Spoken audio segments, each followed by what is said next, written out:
Commander! Gestalt!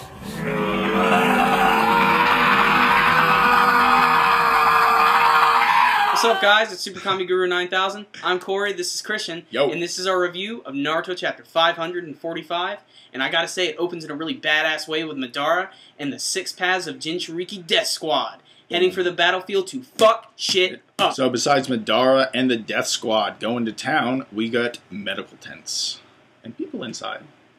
And it's Sakura and the pig lady's owner, Shizune, and the big dude guarding.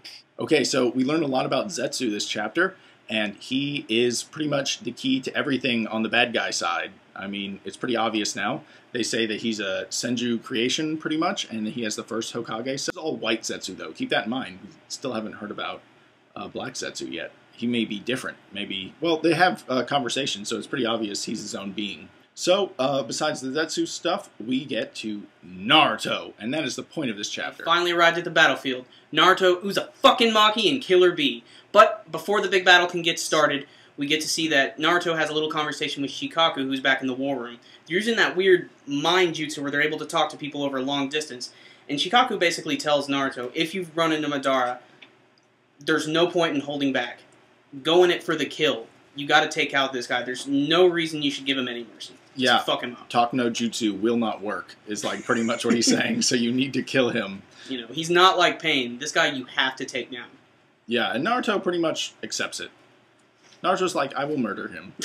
So Naruto enters the battle, and the first thing is he sees a group of ninjas running towards him, and they're like, oh my god, give up, the war sucks. And then Naruto's like, they're all Zetsus. And like, and then they just like, Bee and him just go and pretty much mess their day up. Bring the rain. So Naruto starts his killing spree against the Zetsus, and he immediately makes 6 Rasengans floating behind his back, like in midair, like with QB fire on them. And then he just like dashes into the middle of these Zetsus, and then QB hands just pop off and take the 6 Rasengans and just like destroy the Zetsus. It's just like instant death for 6 of them. And this was a great way to show where those chakra QB arms were actually going to become useful. But that's not the only technique he uses in this chapter. He actually uses 2 other ones that are just really awesome. This new one is called the Rasengan Vacuum. Oh, man. And it's kind of weird how it's drawn, but you can kind of tell what's going on. What he does is he creates this giant Rasengan that floats over his back. It's like one of those Odama Rasengans. Yeah. And then the arms come out again, and they'll grab anybody that's nearby and pull them into it and just slam them right into the Rasengan. So Naruto and Bee are just destroying the battlefield right now, and the Zetsus just don't stand a chance. So that's why they devised this brand new technique where you can actually see a few of them fusing together, and they turn into this giant amorphous plant blob that has all the fly traps all over it and parts of Zetsu's head. And Naruto responds accordingly with a brand new technique that is just freaking awesome. You know before that he could do the Rasen Shuriken. Now he can create them on a whole different scale. He actually just creates one with his finger. You can see actually 2 of the QB chakra arms coming out of it and forming it, and then he casually just flicks it towards this giant thing, and it instantly just incinerates.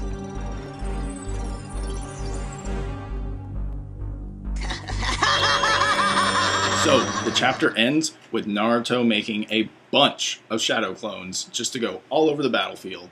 And we have no idea where he's going to go next, except everywhere.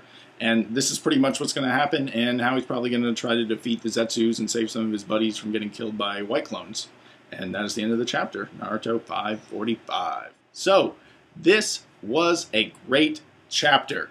Dang. I say that all the time at the end of these videos. This was a great chapter. But honestly, this one was very, very good. And Naruto, like, messing up all those Zetsus with all these insane new Rasengans. And I'm not going to lie, I knew Naruto was going to just use Rasengans. I was like, there's no way they're going to change him that much. But then I was like, whoa, this was so good. I didn't even care that they were all Rasengans. And it was a great fight, and I can't wait to see where Naruto's going. And that's the thing about these manga series. I think the most important part about them is the fact that they balance everything from the story to the action and the characters and all that. And this chapter was a perfect example of that. We talked a lot about the action, and that's what we loved most about it. But the other thing about this chapter that was great is you had this great balance between the story at the beginning with a few minor revelations about some characters. Yeah. Some of which we honestly just don't know anything about. And we also got some great artwork, and of course that action at the end was just great. And it wasn't anything that was rehashed before, it was brand new stuff that, you know, Naruto never ceases to surprise. He always gets something up his sleeve. Yeah, and don't forget, we learned a lot more about Zetsu, and we've been preaching Zetsu for a while now, that guy is a Senju creation, and that he's connected to all the big bad guys, so keep an eye out for him, because I'm sure... Even Madara and Orochimaru were mentioned a little bit in this chapter, when, their connections to the first Hokage and everything. Oh, and how could we not mention the awesome panel with Madara?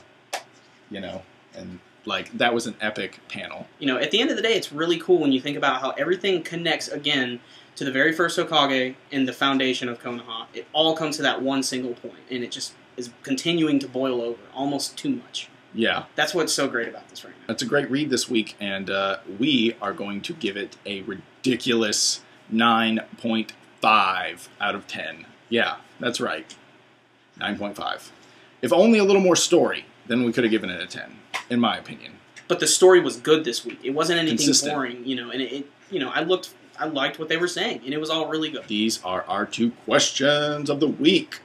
Mine is, where do you think the real Naruto is going? Because if you remember, at the end of the chapter, he left and said, I'm leaving a clone with you, B and Big Frog, and I'm going my own way to the battlefield. So, where do you think the real Naruto is going? Alright guys, my question this week is pretty simple. If you didn't notice this week, Naruto got ungodly powerful, and he has a lot of brand new abilities. And this got me thinking.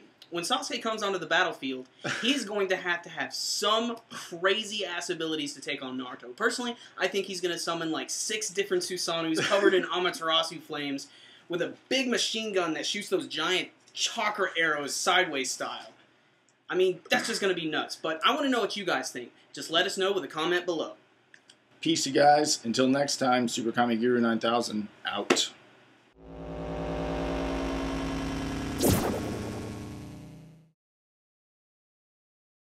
Hey, if you guys want to make videos and you want the lighting to look good, you should really try a light source, because that'll help a lot.